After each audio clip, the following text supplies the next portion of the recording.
This is SelfWork, and I'm Dr. Margaret Rutherford. At SelfWork, we'll discuss psychological and emotional issues common in today's world and what to do about them. I'm Dr. Margaret, and SelfWork is a podcast dedicated to you taking just a few minutes today for your own self-work. Hello and welcome back to SelfWork. I'm Dr. Margaret Rutherford. I'm a clinical psychologist out of Fayetteville, Arkansas, and I started SelfWork almost 5 years ago to extend the walls of my practice to those of you who might already be very interested in psychological and emotional issues. Perhaps you've just been diagnosed with depression or anxiety or bipolar disorder, or you're having relationship issues that you just don't know how to tackle, and I hope to give you some ideas about that. But there's also a third group. Those of you who might say, oh, I'd never darken the door of a therapist. I think they're weird. And yet you're just curious enough or unhappy enough to listen to SelfWork. So welcome to all of you. There's going to be more to come, but I have some really exciting news about some things that are happening over at Fireside Chat to be specific. I'm starting a program over there. Actually, I have been doing it. It's called What You Can Do About It. And I'm talking now about how to facilitate this podcast and that one to be a duo, that whatever we talk about on the SelfWork podcast, then you'd have a chance to actually talk with me live about the topic. I'll have more to come, but if you're interested, go over to firesidechat.com/Margaret Rutherford, and you can see my page, and you can actually request access to Fireside. And you get special treatment when you do that to expedite your membership. You have to have an iPhone, but that's it. Now on to today. When I was a kid, I went to a Presbyterian church every Sunday and grew up there, Sunday school, church, youth group, the whole thing. That's not the subject for this episode, however. The topic today is self-forgiveness. So why did I bring up my church memories? Because I was very thoughtful about that whole thing and remember asking my mother this question: how can I hear me knocking on God's door? This innocent question was based on the scripture, seek and ye shall find, knock and the door will be open to you. There's another part of that I can't remember right now, but suffice it to say, I was curious about just how I was going to know that door was opening if I couldn't even hear myself knock. I don't remember her answer, but I certainly realized now that a lot of our own beliefs are found in our inner mind and heart. We know them, but they aren't concrete. We hear them inside our own thoughts and feelings. We feel and know love. We feel and know sorrow. And we feel and know or recognize self-forgiveness. It happens inwardly. You can't see it, but you can sure feel it. So today, we're talking about self-forgiveness. Our listener email is from someone who's very depressed and actually estranged from her family. She asks me what she can do. So in this episode of SelfWork, sponsored by BetterHelp, we'll talk about 4 steps towards self-forgiveness, but also 7 dynamics that might get in the way of self-forgiveness occurring.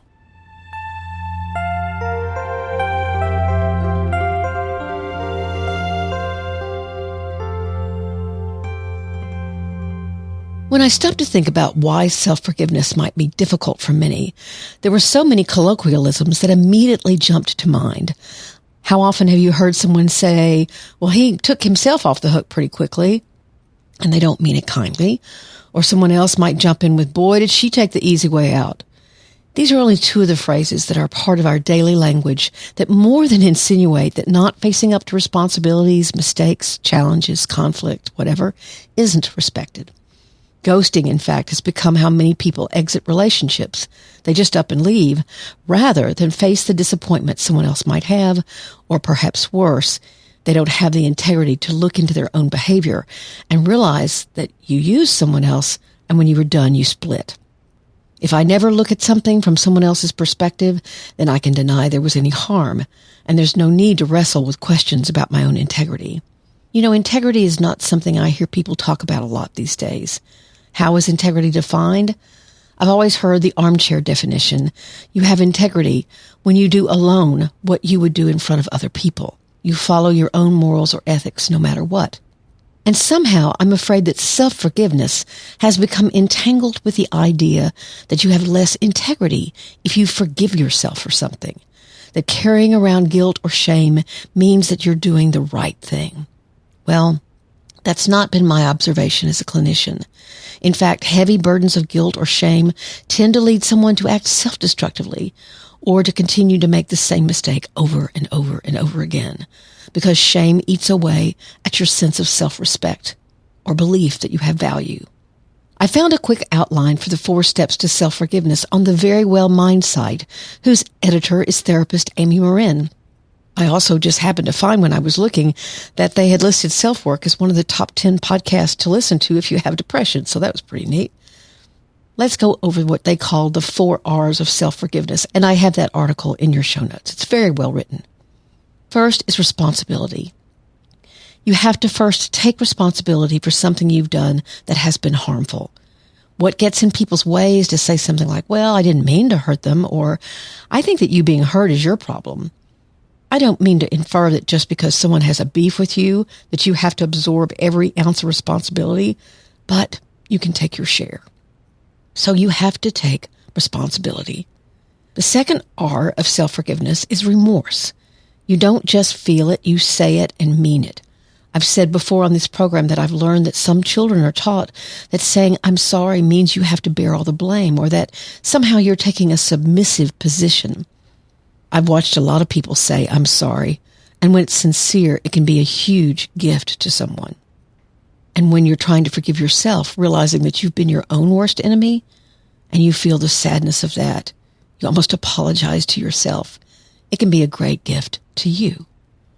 The third R of finding self-forgiveness, again in this well-written article in Very Well Mind, is restoration. AA talks a lot about making amends, trying to do something that will make up for something you've done that's not so great. So how does this translate into self-forgiveness? To me, restoration might be beginning therapy or educating yourself on a topic that might help you see things from a different perspective so you don't repeat the mistake. Learning new behaviors and practicing them can be the first step in restoration. And the last step, the last R, is renewal. When you don't forgive yourself, you can stay in an obsessive, ruminative loop where you keep thinking the same negative and destructive things about yourself. My dad used to say after any of us kids screwed up royally, tomorrow you get a clean slate. He was a very kind man. He wanted us to realize that when mistakes are owned, apologies are made, new behaviors or choices are considered and practiced, that it's time to move into a new day, new opportunities, to look back and see what you learned, embrace that, and move forward. So again, responsibility, remorse, restoration, and renewal. Okay, so does that sound simple to you? To many of you, probably not. Because there's several things that can get in the way of any or all of those steps. Before we talk about those articles, let's hear from BetterHelp with a great offer.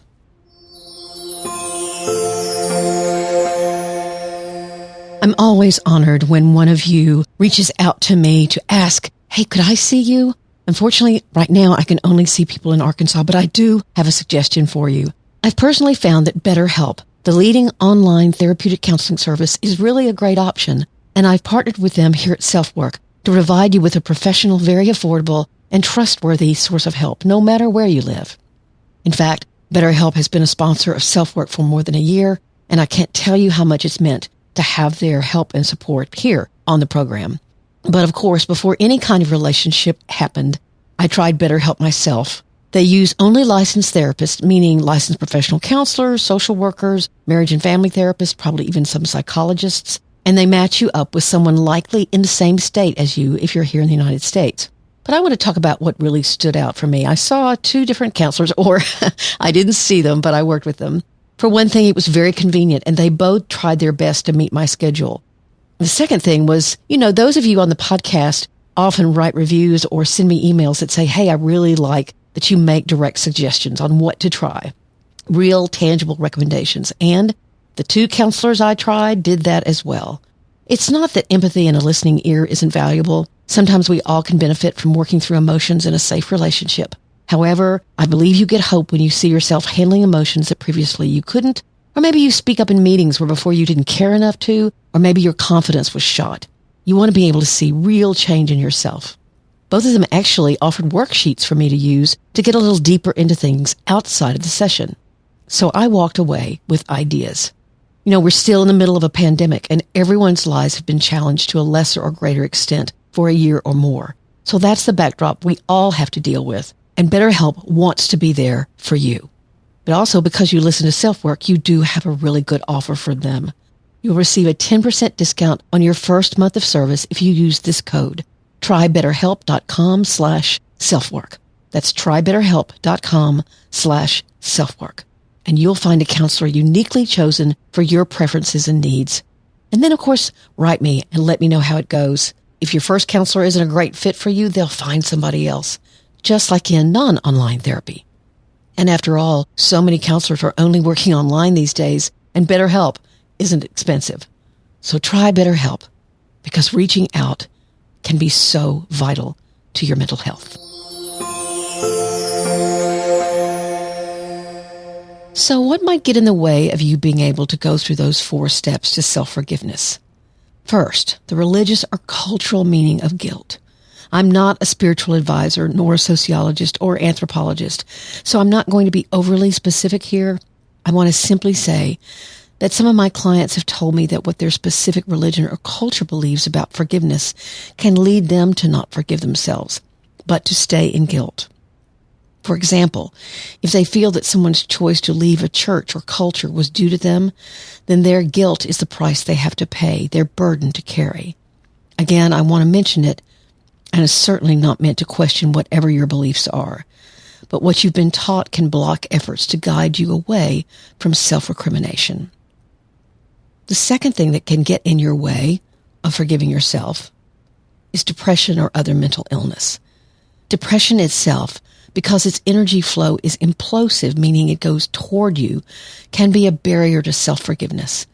Low self-esteem, a term I see and hear all the time, can be a huge part of depression and anxiety and can make it difficult for your mind to shift its set and see things from another perspective. So first you have to work on your depression or whatever mental illness you're struggling with that makes you down on yourself before you can probably begin the process of self-forgiveness. Here's number 3. Maybe you don't know how to forgive. Maybe you kind of hang on to resentment or anger and don't even believe that people can truly forgive. Many people have sat on my therapy couch and said, I've judged people for the very thing I am or have done now. Whether it's an affair or an addiction, becoming depressed, revealing a past trauma, being diagnosed with bipolar illness, having a kid take drugs, whatever. Often, when you've judged others harshly, when you've held on to resentment and anger, it can be hard to learn to have compassion towards yourself. But there's also quite the opposite. Number 4 is the idea that you've never experienced forgiveness yourself, that you've been blamed and ridiculed harshly. I mentioned the kindness of my father before. Many don't have kindness in their home. So your own inner critic may have taken over from a mom or a dad, teacher or sibling that used to treat you poorly, even abuse you, and never offered forgiveness. When you've not experienced something yourself, it can be extremely difficult to create it in yourself or for yourself. So basically what I'm asking is, have you ever been forgiven for something? And what did that feel like? And then what has prevented you from forgiving others? Are you kind of stuck in anger or resentment? But there are some reasons for not forgiving yourself that have more to do with the function of you not doing so. Basically what I mean is how that serves you, or at least you believe it serves you well. And these are a little harder to see. They involve some irrational thinking, but just because thoughts are irrational, it doesn't mean you can't hold on to them, or sometimes you don't even question them. Let's take a few minutes to look at those reasons that, again, might be a little more difficult to admit or realize, but could be very instrumental in holding you back. Here's number 1. First, you may be struggling with some self-centeredness, meaning you tend to make things that aren't about you. How does this look with not forgiving yourself, or at least saying that you can't? It can serve to make a conflict or disappointment between you and someone else go on in perpetuity. Every time you see that person, you apologize once again for whatever it was, and you're very focused on, I just can't forgive myself, means that you're keeping what has happened at the forefront of your relationship with them. You're taking a one-down position in a way, but it can also be somewhat manipulative, as it then becomes their role to say, I wish you'd forgive yourself. It wasn't as bad as you're making it out to be, or something to make you ease up on yourself. I'll use something I did as an example. I saw a woman I hadn't seen in a bit years ago, and I asked her how her mother was, forgetting for that moment that her mom had actually died. I was very embarrassed. She was surprised, and I didn't know her well enough to know if she was kind of hurt or miffed. I obviously apologized in the moment, but let's use this as an example of what I was trying to talk about a second ago. Let's say every time I saw her again, I brought that embarrassing time up. It would actually be me setting her up for having to say, oh, we all make mistakes like that, or some kind of reassuring comment. It's my job to forgive myself. I apologize to her, and I'm human. But as long as I keep bringing it up, it's almost as if my agenda is for her to continue taking care of me. And that's a little on the manipulative side. The second dynamic that I realized that might prevent you from forgiving yourself is fear of rejection. If I continually let you know I haven't forgiven myself for something, I could have convinced myself that you won't reject me if I continue saying I'm sorry. Now, if this is a reality in your relationship, that you have to stay submissive and like you're in trouble all the time to keep the peace, that's emotional abuse. And that's a whole nother subject. But if I'm truly afraid that if the relationship moves on, if I don't remind you how much I still feel stupid for what I did, if I don't take a one-down position, then maybe I'm just scared of being rejected. Because I believe irrationally that me continuously finding fault with me is a way of hanging on to the relationship. You can see that these are a little more complicated to wrap around. There's one more. A belief that holding on to shame is the same thing as a good conscience. Let's talk about the difference between shame and guilt for a second. Shame is very different than guilt. Guilt means you feel bad about what you did or said, what you didn't do or didn't say, whatever. It's tied to an action or inaction. Shame is the feeling that you were bad because of doing a disappointing or hurtful or angry thing. You're a bad person because you did it. It's much more damaging. And shame could be fueling your lack of self-forgiveness because you see it as the same as a good conscience. If you have a good conscience, you tell yourself, then you don't let yourself off the hook, as we said a few minutes ago. You don't forgive yourself. What is a conscience? Your conscience is an inner feeling or voice viewed as acting as a guide to the rightness or wrongness of your behavior. That little voice inside of you that reminds you, once again, of your integrity. A good conscience means that that voice is active in you and is guiding your behavior. No conscience means that you believe no rules apply to you and is present often in narcissistic and sociopathic personalities. A good conscience allows you to feel guilt. And if you've listened to SelfWork a lot, you know I quote an old supervisor that said, shame is a helpful emotion if it lasts for 10 seconds and leads to a change of behavior. Otherwise, it's highly destructive. But not letting go of it can be a habit. Again, if that's the message you're getting from someone else, that you should constantly hold on to shame, that your very personhood is bad, then that's an abusive relationship. I hope these make sense to you. I hope you find a way to recognize that you're human, that you can forgive yourself, and you know how to forgive others.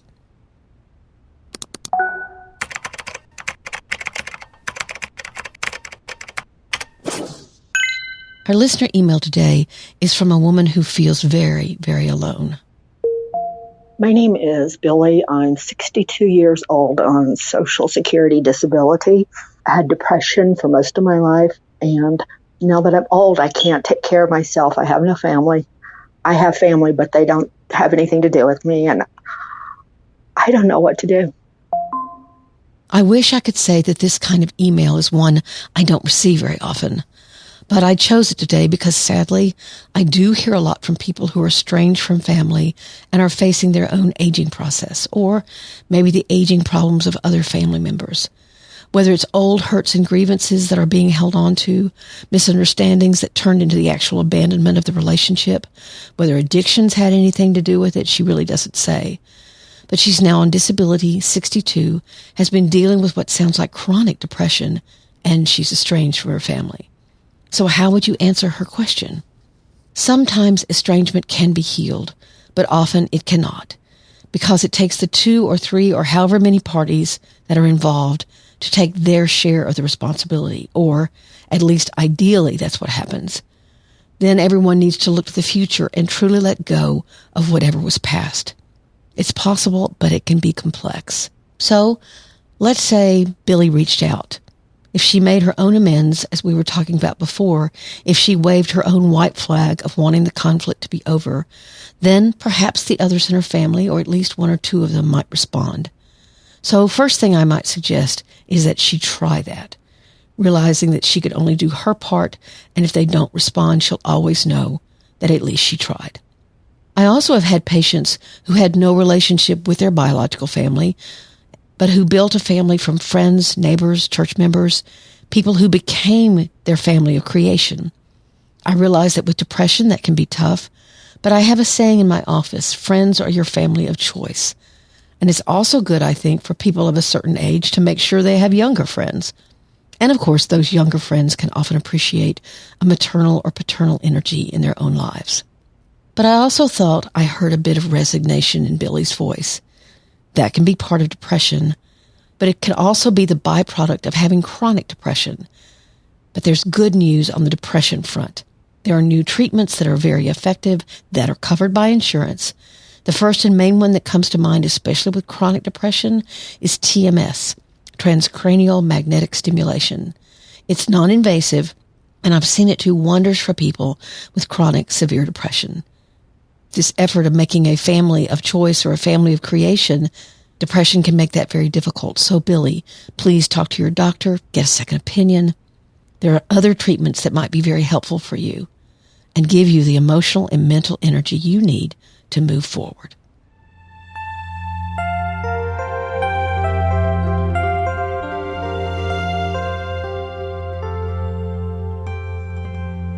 I want to thank all of you for being here.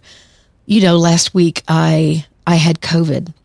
And when you have something like that, now I didn't come anywhere near getting into real medical problems, but it certainly gave me pause to think about what makes my life meaningful. Of course, my family is first and foremost, but getting these messages out to you is also very important to me. Certainly the message of perfectly hidden depression, where what I called in a blog post this week, the concrete camouflage of the perfect looking life, can certainly hide real despair and suicidality, and even a completed suicide, as they call it. That's such a tragedy. And my soul work, SOUL, my soul work is to get that message out. And I so appreciate your help with that. As you share this podcast, share different things that you hear that make sense to you, it really means a lot. Thank you for your reviews on Apple Podcast for SelfWork, on Amazon for the book Perfectly Hidden Depression. I appreciate them more than you know. Again, there are lots of ways of connecting with me. I just told you about a new one, firesidechat.com/Margaret Rutherford. And you can join Fireside and listen in and actually interact with me and talk with me. Just have a conversation about something that interests you. My website is drmargaretrutherford.com. My email is askdrmargaret@drmargaretrutherford.com. You can leave me a voicemail, as many of these people have, using the SpeakPipe feature. And I have a closed group on Facebook, facebook.com/groups/selfwork. Any and all of those things are a way for you and I to further our relationship. Thank you again for being here. Take very good care. I'm Dr. Margaret, and this has been SelfWork.